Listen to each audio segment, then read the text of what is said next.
So the question here is, a D flip-flop is required to change into JK flip-flop full stop. The required logical expression to make the change in D flip-flop into JK flip-flop is, so this is the D flip-flop given here. Option A, D is equal to J into Qn plus K bar into Qn. Option B, D is equal to J bar into Qn plus K into Qn bar. Option C, D is equal to J into Qn bar plus K bar into Qn. Option D, D is equal to J bar K plus JK bar. So this is the question based on the conversion from one type to another type. So in this question I had asked that to change from D to JK flip flop. So जिस type का हमको चाहिए, यहाँ पर हमको चाहिए JK flip flop.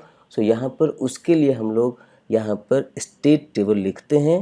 ये state table किसका होगा? तो रिक्वायर्ड फ्लिप फ्लॉप का. सो रिक्वायर्ड फ्लिप फ्लॉप क्या है? तो JK फ्लिप फ्लॉप यहाँ पर हमारा रिक्वायर्ड है, तो उसका हम लोग यहाँ पे स्टेट टेबल लिखेंगे. सो आप इस क्वेश्चन को बनाने से पहले एक बार स्टेट टेबल को जरूर रिवाइज कर ले for all the flip flops.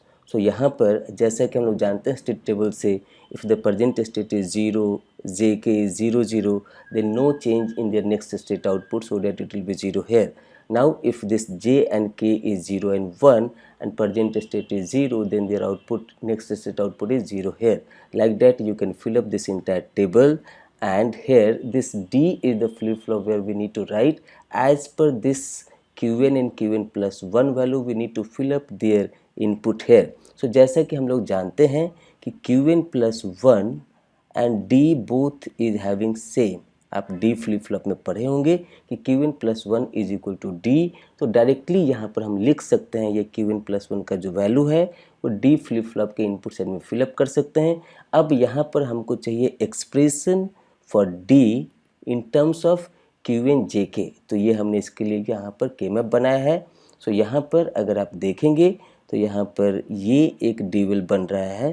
So this is one dual, this is another dual, और एक और डीवेल बन रहा है, बट ये हमारा रिडंडेंट डीवेल है. So this vertical dual is redundant dual क्योंकि उसके दोनों मीन टर्म ऑलरेडी हमारा अनदर डीवेल में इंक्लूडेड है. So this is redundant term. तो हमारा ये क्या होगा? So this will become here as a Qn bar into J. और ये जो हमारा डीवेल बन रहा है, ये दोनों मीन टर्म को मिला करके जो हमारा डीवेल बन रहा है, so this is here Qn and here it is K bar. So we got it here. This D is equal to J into Qn bar plus Qn into K bar. ये जैसा कि MCQ है, आप इसको option से मिलाइए. Option से मिलाएंगे तो ये दिखेगा आपको कि ये ऑप्शन C में J इंटू Qn बार है plus K bar into Qn है. तो यहाँ पे as per the MCQ, this option C is the right answer for this question, and this is the end of the explanation for this question. Thank you.